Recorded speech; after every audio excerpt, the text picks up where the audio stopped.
Welcome to the Medium in the Middle podcast.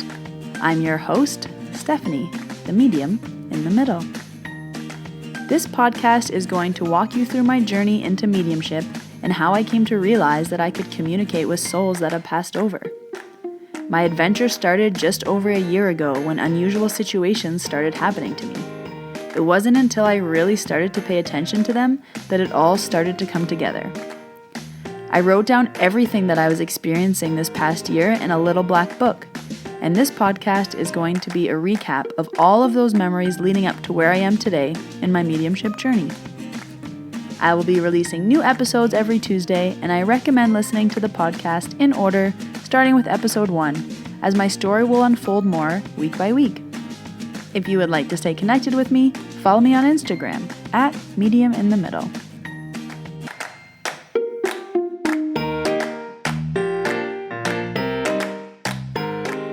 Hello everyone, and welcome to episode 6.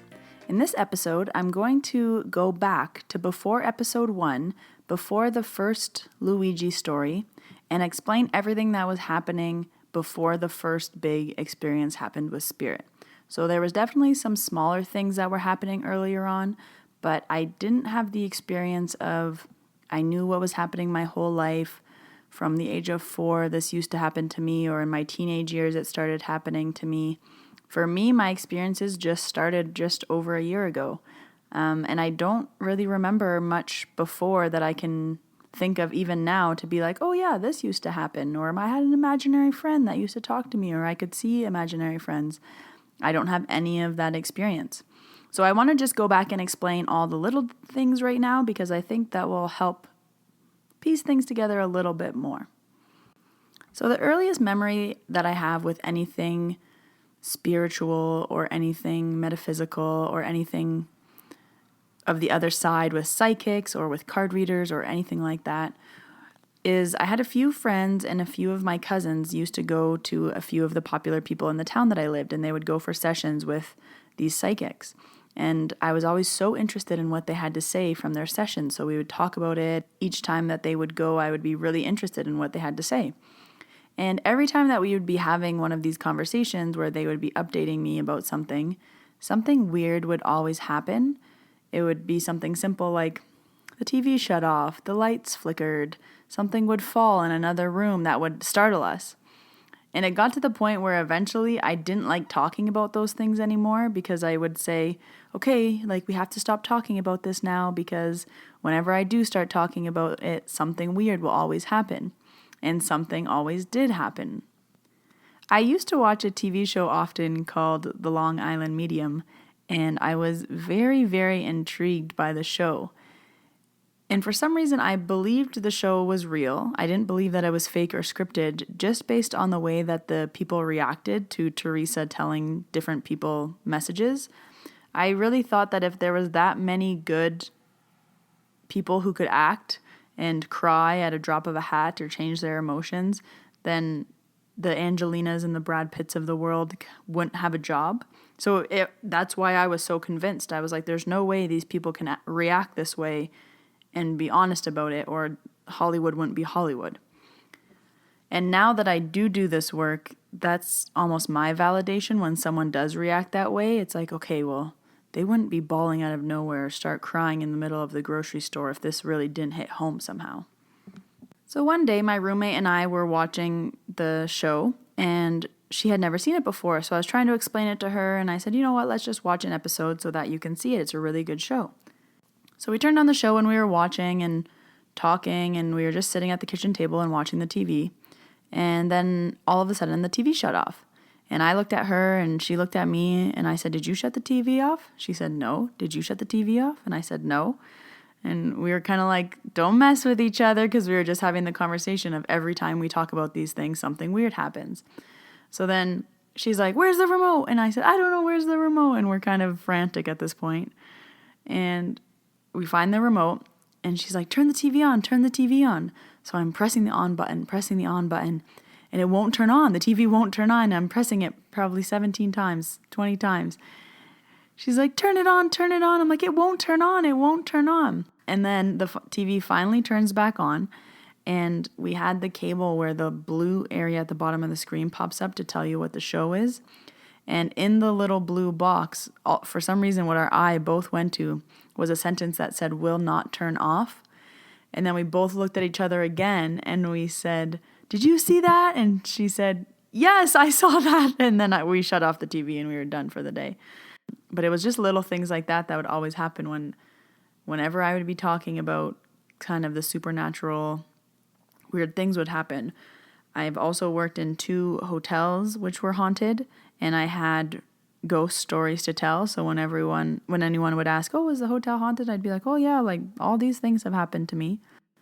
But of all those experiences, it was never anything as big as episode 1 with Luigi.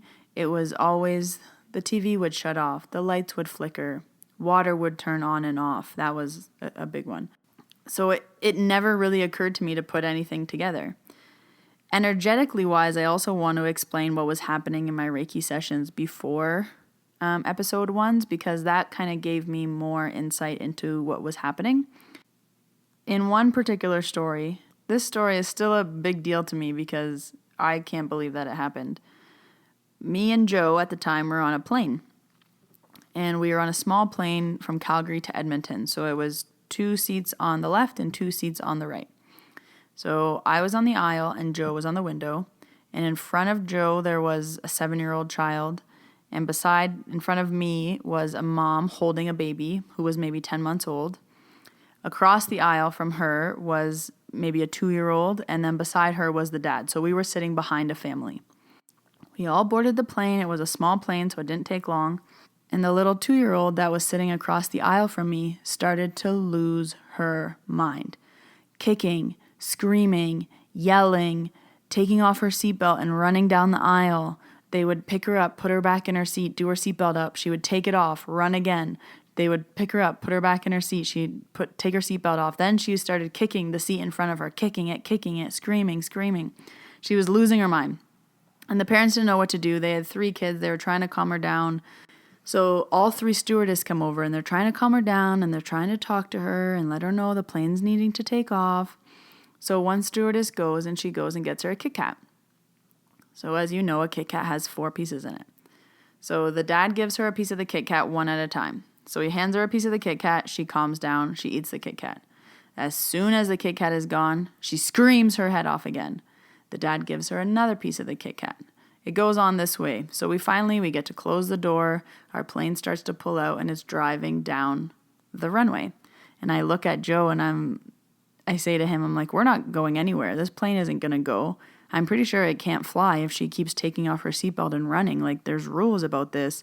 And if they can't calm her down, we're going to have to come back. They're going to have to take her off the plane. We're going to miss our connecting flight." Like, I started to kind of get worked up because we had to catch a flight and this baby was right in front of us going insane. I've never seen anyone react that way on a plane. So we're on the runway. We're about to take off. We're literally going down full speed. And the dad gives her the last piece of the Kit Kat. And I turn to Joe and I say, "We're not going to make it." And he's laughing.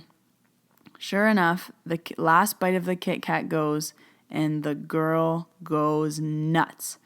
Worse than before. Screaming, kicking, yelling, mommy, daddy, pulling everywhere. So I kind of turn to Joe and I say, "I have to do something. I'm going to try to Reiki her." And I was still in my very early stages of Reiki, and from all I knew at that point was that you have to ask permission before you do energy work on anyone. So I technically am not supposed to be doing work on someone who doesn't ask for it. I later found out that for the greater good you can do it in these situations, but because I checked with my master, I felt really bad. So Lois told me, "It's all fine, you were helping her out, it's okay." So I turn to Joe and I say, "I think I'm going to try to Reiki her." And he kind of laughs. He's like, "Yeah, okay, Steph, you try to Reiki her." So I put out my hands as if I had some kind of superpower because I've never done Reiki without touching someone before. And I close my eyes and I try to send her through my palms the most calming energy I can. I was like, if this is going to work, this is all I can do right now because I can't touch the child and she's going nuts. And because the child was going so crazy, the other little girl in the mom's hand started going crazy. So they were kind of feeding off of each other. So the 2-year-old was going nuts and the little 9-month-old in the mom's hand was going nuts. And these poor parents, they just had their hands full. They had 3 kids that were going crazy. The one was a little bit quieter, but the little girls were yelling and screaming. So I have my hands out and I'm just trying to send her calming energy. And I can feel that she's just petrified. She's just so afraid. She wants to be held. She's afraid of flying. She just wants to be held. And they were just not comforting her enough. So she was just really scared. As if cued in the same moment, the little girl in the mom's hand and the little 2-year-old both stick their heads out into the aisle and turn around and look at me. And they reach their hands out towards me. And I start laughing. And I turn to Joe and I say, Joe, like, I can't even make this up. And he's laughing because he's like, there's no way this is happening. The 2 girls stop out of nowhere, stick their heads into the aisle, turn around behind them. Like the little girl is half falling out of her mom's arm. She's trying to just see my face. And they're reaching their hands towards me. So I kind of think to myself, I'm like, okay, they're clearly feeling the energy and they want me to touch them, because if I can touch you, I really do believe that it's much more stronger than if I'm not physically touching your body. So I lean out into the aisle, I grab these 2 little girls' hands and I just send them as much calming Reiki energy as I can and as much as I knew at that time. And I was like, please just be calm, please just be calm. Like, this flight is only 20 minutes, we can make it, like, you can do it. And then the girls start smiling at me, and then they're giggling, and then they're laughing. And now I know, I'm like, okay, you guys are both fine. I kind of let their hands go. And they're smiling and giggling and laughing, and they both turn back around, and not another peep was said for the rest of the flight. And Joe was dying laughing. He's like, that didn't just happen. And I said, if you weren't here, no one would believe this story. No one would believe that these 2 little girls at the exact same time stuck their head out into the aisle of the plane, turned around, and reached for my hands at the exact same time. It was like on cue. It was so perfect. And then they were quiet for the rest of the time, and we just sat back there laughing. And then I heard that the parents were talking about that they had another flight, and I really wanted to tell the mom, on your next flight, you need to comfort your little girl a little bit more. She's really, really petrified. That's why she's reacting this way. She's not doing it for no reason.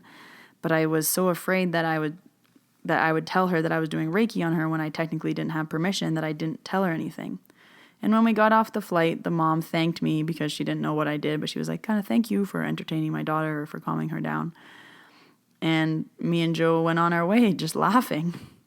And stories like this with children happen to me often. I really do believe that children are more sensitive to energy. You can Reiki children, and they don't need very much. So where an adult would need like 3 to 5 minutes on a chakra, a baby or a small child needs like 30 seconds to a minute. And they're very receptive to it. So another time I was at a store and I was working, and a mom and a dad come in with a little baby. And the baby's fussing and screaming, and the dad's hand fussing and screaming. And I was just talking to the parents, it's not my business. And the baby reaches its hands out to me like it wants me to pick him up. When someone's holding a baby and the baby wants to come to you, they kind of reach their hands and they move their hands like, come here. And the dad's kind of looking at the kid and he's like, oh, that's weird. He's like, he's never gone to a stranger before. And I'm not like the biggest child person, so I was just kind of like, oh yeah, like you can keep your kid, like I don't need to hold him. And then again, the child's flinging forward, wanting me to pick him up. And I was like, oh, like, do you mind if I hold him? And he's like, yeah. He's like, I don't know why. Like, this never happened before. And then he kind of looked to his wife, and he's like, she just wants to go to this stranger. And I said, oh, okay, like, I'll just hold him. Like, it's no big deal. I'm helping you in the store anyways. I'll hold the baby. So I held the baby, and he's in my arms, and he's laughing and giggling and, putting his head on my shoulder. And the dad is just dumbfounded. He's like, are you kidding me? He's like, he's not even comfortable with this with people that we know. And I didn't want to say anything because I'm just like, oh yeah, it's fine. I continue to help them around the store. And then it's about time for them to pay. So I go to give the baby back, and it turns its head. It doesn't want to go back to its dad. And the dad again is like, what the hell? And he tries again and the baby won't go back. And he kind of tries to pull him out of my arms. So he pulled him out of my arms and he took him back, and the kid starts to scream, scream, scream, scream. He wants to come back to me. He wants to come back to me. And I said, okay, you know what? I'll just hold him until you guys leave. And he said, okay. He's like, I'm so sorry. I don't know why he's acting this way. So I take the baby back, literally bring him around the back to the till so I could cash out his parents. And then we try to give him back again. The baby won't go. And I said, all right, I'll walk you guys to the door and I'll give you the baby back at the door. So I walked to the door with them. And now the mom and dad are both like, what? This has never happened before. He barely goes to like his grandparents or our cousins, and he's sitting here with you, a complete stranger. They're like, I don't get it. I don't get it. And I was like, oh, I got to tell them. And I was like, so I do energy work. They're like, what? I'm like, I'm a Reiki master. I have this weird thing with kids where this actually happens quite a lot. I was like, I'll be walking and a kid will just want to come to me, or on a plane and I'll calm down a child. I was like, it's actually very common. Children are very sensitive to energy, so they can feel it. Like they know a good person, they feel comfortable, or they're just drawn to, I think they're drawn to the energy, to be honest. And they were like, oh, and the mom was super interested. And she's like, I've heard of Reiki before, but I didn't know that like kids were sensitive to it. So after a while, we tried to give the kid back one more time. He didn't want to go. So I talked to the parents a little bit more. And then because I had then told the parents that I was a Reiki master, I was like, do you mind if I Reiki him a little bit? It might, like, I can kind of tell his energy that it's okay that he can leave me. And they gave me permission. So I just held on to his little feet and his little hands. And I said, you have to go with your parents now. You're going to be okay. But I need you to like stay calm when you go with your dad. You can't be crying. And I just, again, tried to send him a little calming energy. And I gave the little boy a hug. And then I gave him back to his dad. And off they went. And it was like the cutest little thing. So for this next portion, I want to explain a few stories, which is how I think my intuition started to grow, which led to also how my intuition works now. So when I first started doing Reiki, I used to clear people. And it was kind of a thing when friends came over. Joe would be like, do you want Steph to seance you? And they'd be like, yeah. And he had no idea what that meant, but I would sage them and I would Palo Santo them and I would sweep their energy out the window and kind of do what I was taught. So friends would come over and I would clear them and we would play music and I would light my incense and do the whole thing. Somebody that worked with Joe said, hey, can Steph clear me? I think I have the evil eye. She said, it's really bad. I can't sleep. I have a headache, all these things. And she said, I work till 11. Can I come over after work? And I said, yeah, come over. It doesn't take me long to clear. So if you come over late, it's okay.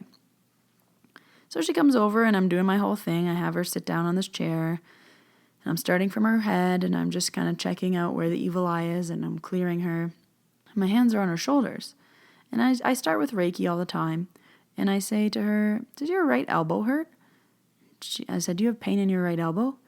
She said, yes. I said, okay. So I go to her right elbow and I'm working on her right elbow. And then I continue on and I finish her clearing. Then at the end, we're sitting and chatting at the kitchen table. And she said, how did you know my right elbow hurt? And I said, well, I don't know. I said, my hands were on your shoulders and then my right elbow started to really hurt. But my right elbow didn't hurt right before. So I thought maybe your right elbow hurt. That's why I asked you. And she said, yeah, my right elbow's been hurting me for the past 3 months. I was moving and I was lifting a couch and I hurt it. She's like, I'm supposed to go to the doctors for a cortisone shot in a week if it doesn't get any better. And I was like, oh, okay. I'm like, I don't know, but maybe the Reiki will help, so let me know how you're doing. She said, okay. So the next day I kind of followed up with her. I'm like, hey, how's your evil eye? Like, were you able to sleep? I didn't really think much of the right elbow thing. And she said, hey, yeah, I slept great. She said, the craziest thing is all the pain in my elbow is gone. And I was like, what? She's like, yeah, all the pain in my elbow is gone. I've had pain in my elbow for 3 months. Nobody even knew about it. She's like, I don't know how you picked it up. She's like, and now it's gone. And then a few days later, she tells me that she canceled her doctor's appointment for her pain shot because she doesn't have any pain anymore. And I was like, oh, okay. And it was just one of those things that stuck into my mind of how I was first learning how to pick up on where people were holding their pain. To further this, I started an eyelash business around the same time this all happened. So when I started doing Reiki, I started to offer it as an addition to your eyelash appointment if you would like. So you could add 15 minutes or 30 minutes after your appointment, or just a clearing or a little chakra reset, whatever you would like. So I had one friend come over, and at the end she said, yeah, I really would like a 15-minute add-on. I said, okay, great. I explained to her what I did. So I did the 15-minute session for her, and at the end she stood up and she was sitting on the bed and she was like, wow, that felt really good. And she's like, what did you feel? And I was like, well, when I was starting at your head, it took me a while to kind of get past this, but all I could feel was I wanted to weep. I wanted to cry. I felt tears. I just kept feeling like I wanted to cry. My eyes were squeezing shut because I was trying not to cry. I felt like my eyes were full of tears and I don't know why. And then immediately she started to cry on the table. And I said, oh, what? And she said, before I came here today, I thought to myself in my car, I just want Stephanie to feel my tears and feel my pain. And if she tells me tears, then I know that what you're doing is real. She's like, and the first thing you told me now is that you felt tears. And I was like, were you testing me? And she's like, well, I just wanted to know, if you would be able to pick up on, the pain that I feel inside. And I was like, well, I guess I could. And it was these things that started helping me realize when I'm feeling emotions, those are the other person's emotions that I'm working on. Or if all of a sudden, if I'm standing beside someone and my shoulder hurts, it's their shoulder that hurts. This happens a lot when I go to a yoga class. If I'm laying beside someone, if you have any type of pain in your body, I feel it. It's something I need to learn how to control because I can't go to classes now that I have to sit close to someone. So movie theaters are difficult. If I go out to eat with people, it's very difficult unless I know you very well. Anywhere like a bus is difficult, planes, things where I'm sitting close to someone, I really have to remember to turn off my dial so that I'm not picking up other people's pain or emotion or not really thoughts. People are always like, can you read my mind? And no, I can't read your mind. But if you're fighting with your kid and that's on your mind and it's also affecting your heart and you're holding it in your gut because you're upset, well then yeah, I'm going to be like, hey, you're fighting with your kid and you can't stop thinking about it. So I'm not reading your thoughts, I'm reading your energy, and you do carry and exude energy, so whatever's going on in your life, I can pick up on it. Another thing that happened to me when I just started my Reiki journey, I was out to coffee with a friend and we were chatting away for probably about an hour. We're sitting across the table from each other. And I was kind of telling her about my Reiki journey and things that have happened. And we were chatting about work, and she's a businesswoman as well. So we were just talking business, talking shop. And at one point she wanted to show me something on her phone. So we both leaned into the middle of the table to look at one phone. And our heads got very close together. And all of a sudden, I felt this wave of nausea and this headache like I've never, ever felt before in my entire life. I swung my head back and I was like, whoa. I was like, do you have the biggest headache in the world right now? And she's like, oh my God, yes. And I was like, I can't even sit here. What is that? I just got too close to her that even when I pulled away, I couldn't get away from it. I went to the edge of our little booth. She was kind of happy. She's like, can you feel it? Can you feel how bad it is? Isn't that awful? Can you believe I have to deal with this every day? And I was like, how do you stand up straight? This is the worst. It was just the worst nausea, headache. Headache isn't even a good word. It was so awful. It got to the point that I had to go sit across the coffee shop from her and wait until I felt better before I could come back and sit beside her. And I was like, this is awful. I don't know how you deal with this, and I don't know why I just picked it up. So it was things like that started to happen where I would be around people and I would start to pick up things. I had another client come in for Reiki and he walked in the door and I said, did you just break up with your girlfriend? He was like, yeah, 2 days ago. And I was like, oh, and was it your choice? And he was like, yeah. And I was like, is she really upset about it? He's like, yeah. I'm like, but it's not changing your mind though. You know you need to break up. And he's like, yeah. And I was like, all right, sit down. And he was kind of like, what? And I was like, I don't know, we're going to just start the session. So I hope that all these little stories of breadcrumb trails of things that have happened to me before episode 1 kind of help you piece things together. In hindsight now, they all really make sense, but at the time I just thought everything was because of Reiki. Oh, how can you do that? Oh, because of Reiki, I think. How did you know that? Oh, because of Reiki, I think. And I didn't really understand that it was anything more or that this was more than just Reiki energy healing. It was just a few years before where all this stuff started to happen, but I always really had an interest in the other side or in the metaphysical or in ghost. I just always knew there was something more, and I just believed it in my heart as true, and I didn't know why. And I think for me, I didn't have any reason to not know why, if that makes sense. So this is what happened before episode 1. The next episode, episode 7, is going to jump right back into after episode 5. And I'm going to keep telling you all the stories from my little black book. So pretty much after that last incident, it started happening quite regularly. So I have a lot of little stories to tell you guys that will continue to lead us up to today. And really cool things keep happening. So I'm excited to catch you guys up to where we are today. So again, thank you for listening to the Medium in the Middle podcast. I'm your host, Stephanie, the Medium in the Middle. And I'll see you next Tuesday for a new episode. Thanks for listening.